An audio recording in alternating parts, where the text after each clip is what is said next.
The college is planning to establish the cultural centre to serve their own Aboriginal students and students at the University of Newcastle. The college already has an Aboriginal enclave, but this has been outgrown by its increasing number of students. The proposed cultural centre will consist of a large multi-purpose room for meetings, tutorial rooms, special counselling facilities, administrative space and a reception area. Mr Petullo said his department will be supporting the project. Students, I have undertaken today to support the college with its request of the federal authorities through my ministry and through me personally.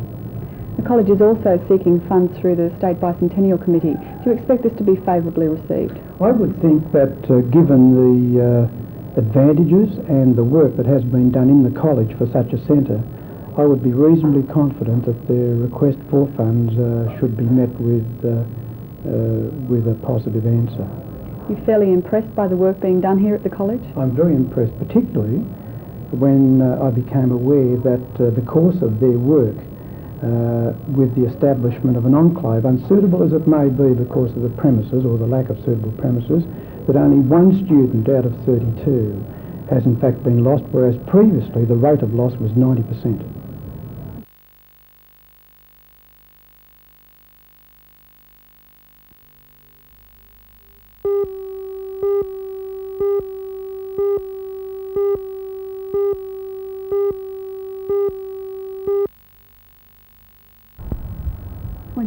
Old David John Hill was found dead in the bedroom of his house in Mears Street, Adamstown Heights by firemen. This day a small fire had smouldered for some time in the room before being detected. Firemen arrived at the scene about 5:30 this morning. Police are still investigating the cause. In a separate incident, the two top flats in a house in High Street, Waratah, were gutted by a blaze which firemen believe was caused by an electrical fault. Firemen say the fire broke out in the kitchen and bathroom area and rapidly spread throughout the two upstairs flats. Both were occupied. Brian Ireland was asleep in bed in the flat where the fire started. His neighbours scaled the balcony to alert him. Well, I was in bed, asleep, and the next door neighbour came over. I didn't hear them come over, and they came over and they banged on my door and window, and they couldn't get in or anything, so they couldn't wake me, so they smashed the door open, broke the lock off the door to get in, and then they woke me up, and then we all went downstairs. And at this stage, how bad was the fire? The fire was very, very bad. It was blazing like anything.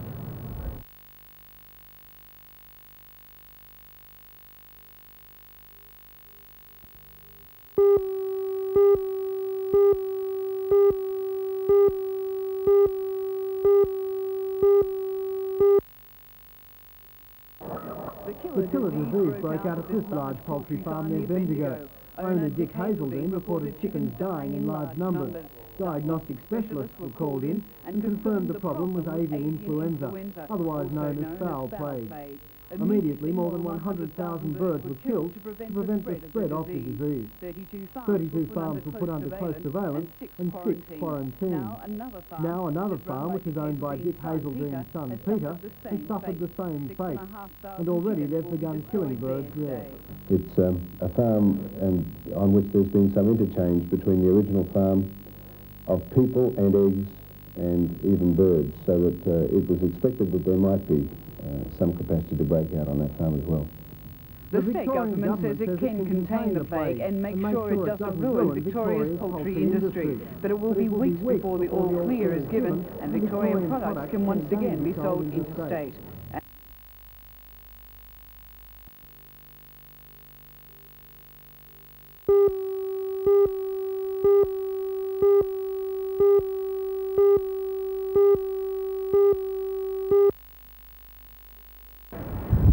Aboard on a voyage to nowhere, a strange destination, but one that's generated a great deal of interest. The cruise ship Fair Star passed through the heads about 5 o'clock this evening on its way to pick up Newcastle passengers who've paid a minimum of $245 to go on the trip. It's the first time the Fair Star has visited Newcastle. However, its predecessor, the Fair Sky, brought many immigrants in the early post-war years. The Fair Star is a large cruiser of over 23,000 tons. It boasts almost 500 cabins, 8 bars and 13 public rooms. Where is it really going? To nowhere, of course, and it'll be back in Sydney in 3 days' time.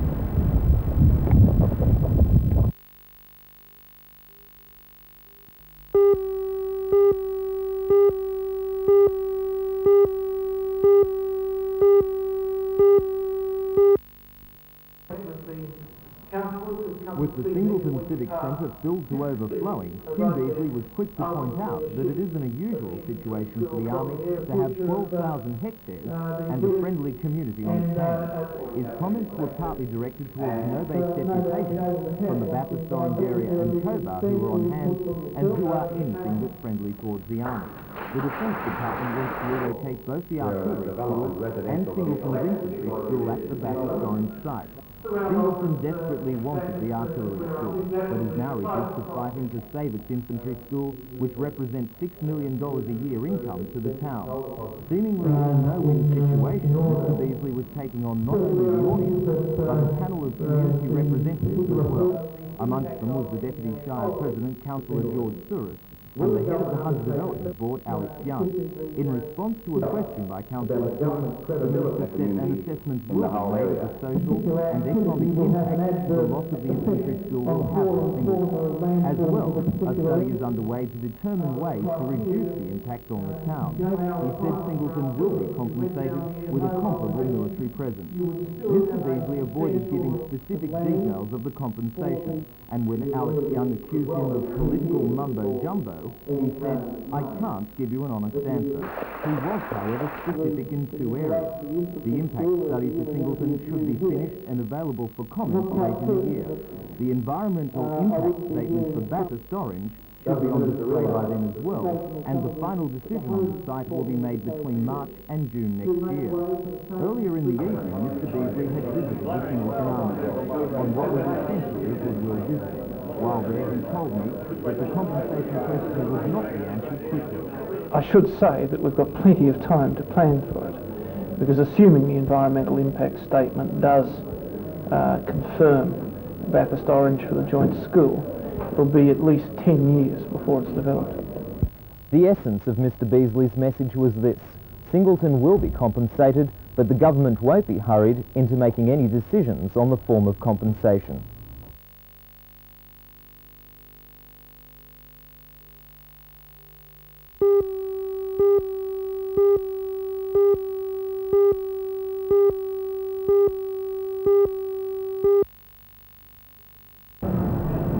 System is one of three European systems to be tried in the Portland County Council area this year from the State Energy Authority.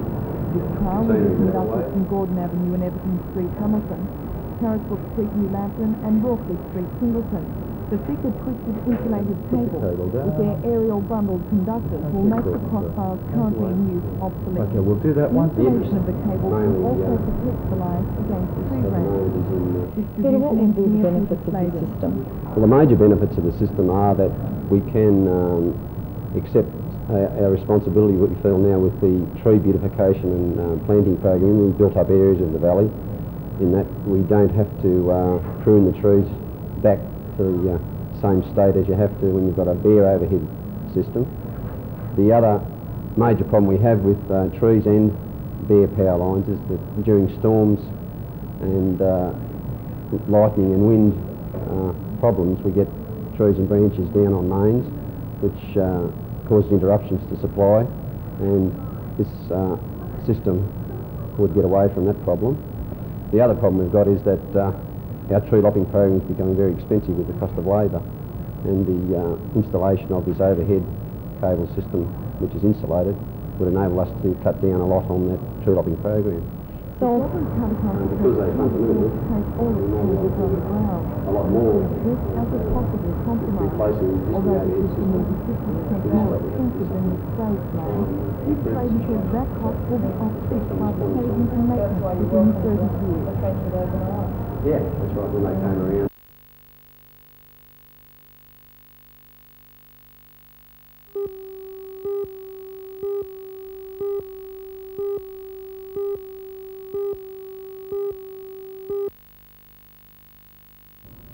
David Higgins is a committed archer.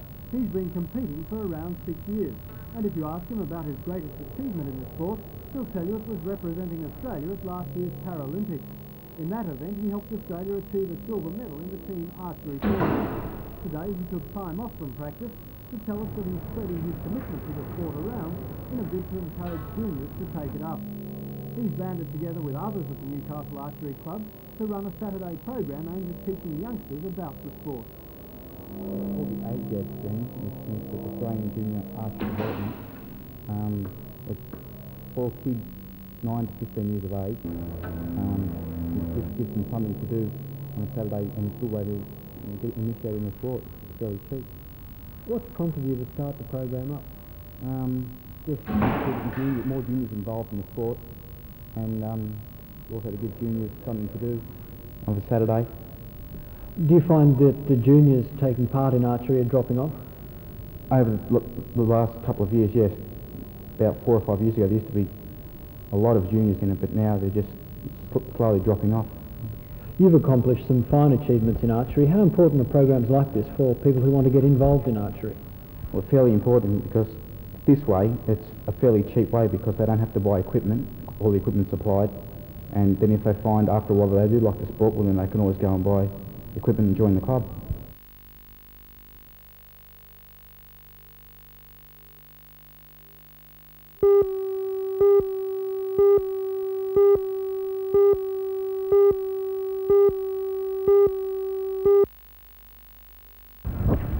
Looking at the resting places of the three vehicles, it's a bit baffling to work out just what happened. The police say the driver of the red car pushed out too far into Lockyer Street, clipping the silver Holden. The Holden then collided with the oncoming minibus, forcing it backwards up the gutter. As a result, the back axle snapped and the minibus overturned. A Lockyer Street resident pulled the driver out of the vehicle. Luckily, no one was injured in the crash, but there will be some expensive repairs. Is that why it flips?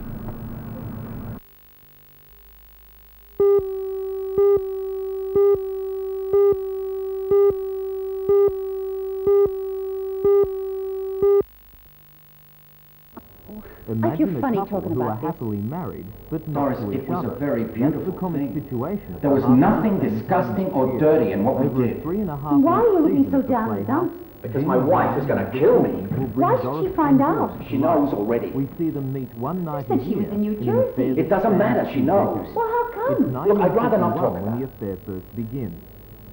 Doris, was it as incredible for you as it was for me? Do all men like to talk about it a lot afterwards? Why, you think I'm some sort of eccentric or something? Oh, no. It's just, you see, I was a virgin when I first got married. At least technically. Technically? Well, I was pregnant, but I don't count that. Doris, that counts. Oh, no. Although Jeannie and Dick It was by each the man had that I many was going to stage marry. and television roles to their credit, Oh, I'm sorry. this is the Oh, first that's time okay. they've performed this extremely popular show. All right. The same time next year is a very popular play. It had a very long run on Broadway. Why do you think that is? Because it's a very funny play, and not only that, it's a very warm play. It's a romance, and people like that. Do you think the situation that this couple find themselves in is something that the audience can relate to? I think they'd like to relate to it. It's about a couple who fall in love and meet the same time, the same weekend every year, and their families know nothing whatsoever about it, and they're very much in love, and so they've got. I think it's something audiences would like to relate to. Wouldn't you?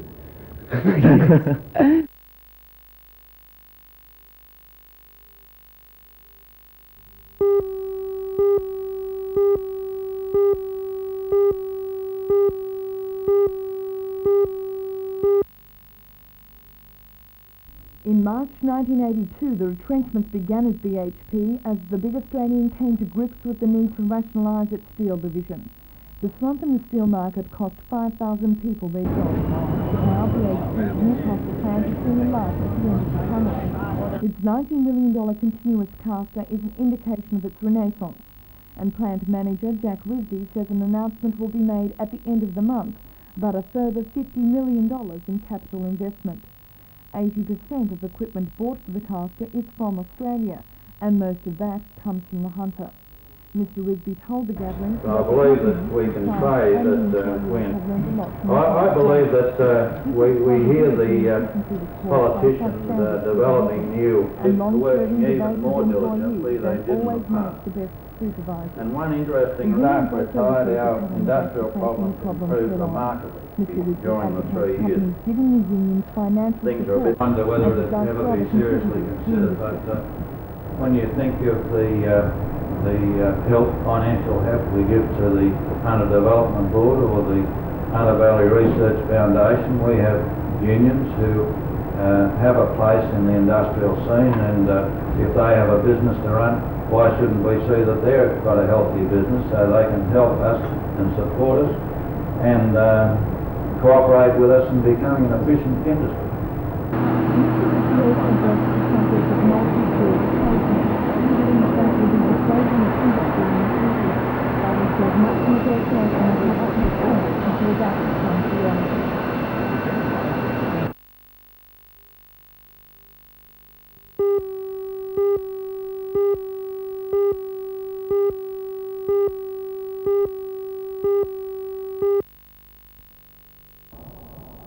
The Pecolban area near Cessnock can now be considered one of the great wine-growing regions of the world.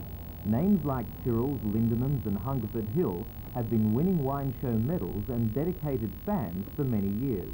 The vineyards sprawl across pretty rolling hills against the impressive backdrop of the Broken Back Mountains. It all adds up to tourism potential. It's very pleasant here in the vineyards with the sun shining and a glass of wine at hand. But this and the scenery are alone not enough to attract visitors. What's needed is a range of tourist facilities. And now there are signs that more and more developers are putting their money where the wine taster's mouth is. One of the most ambitious and luxurious examples of the development boom is Pepper's Guest House. The rambling colonial-style lodge is perched on a hillside and surrounded by peppercorn trees in the midst of some of the area's most famous vineyards. Costing $2.5 million to build, the guest house was finished last October. It's been so popular that weekend accommodation is booked out for the rest of the year, proving that there is a demand for an upmarket vineyard guest house of this type. As well, Peppers has attracted its share of conferences by providing top-class facilities. Susie and Michael O'Connor and partner Rick Walkham found their inspiration for Peppers in the old guest houses of the Blue Mountains. Michael says this area has tremendous potential. We looked at the wine area and thought there was a huge potential here. The occupancy rates in all the other establishments here were very high compared with the rest of the state, and we thought there was a great lack of what we'd call quality accommodation in the area. One of the pioneers of tourist development in the Pecolban has been the Hungerford Hill Vineyard, which over the last decade has spent $4 million on shops, restaurants, a convention centre and a motel.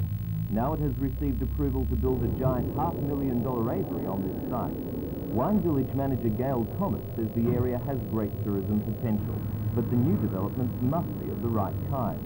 I think that half of our appeal here in the Hunter is the natural beauty.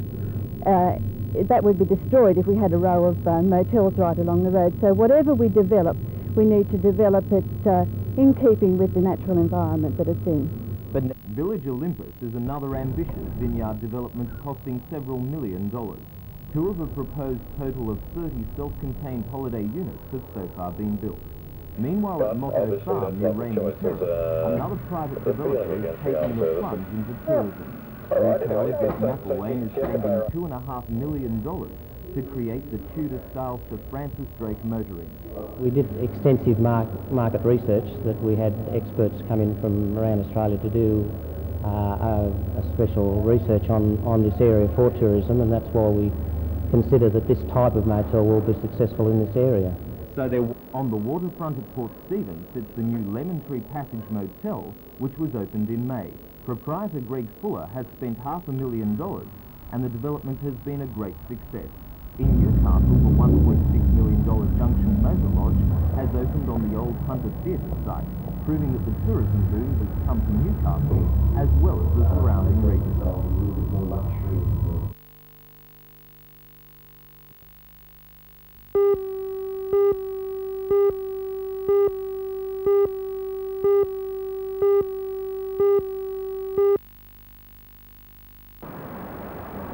Received a warm reception in Newcastle following the recent announcement of the $1 million allocation for the restoration of the Castlemaine Brewery site in Hunter Street for a regional museum. Walking around the old buildings, Ms. Parker concludes that the Bicentennial State Council has made a good choice. He says allegations that Sydney was getting all the bicentennial dollars are unfounded, and in fact, 3 times more money is being channeled into the country area. Ms. Parker says the money is being used in different areas, with the largest proportion of the $70 million budget going to commemorative projects like the Aboriginal. Well, we've divided the $70 million at the government's direction into $45 million for commemorative, which are mainly bricks and mortar and environmental projects, so that we'll have long-lasting reminders such as this site long after we're gone for the bicentenary celebrations. $5 million for education and information, $6 million for the arts and entertainment, and $14 million for community-based activities. Now, all of that money will come out to community. It's not for administration or staff salaries at our office. The whole lot will come out to councils and bicentennial community committees.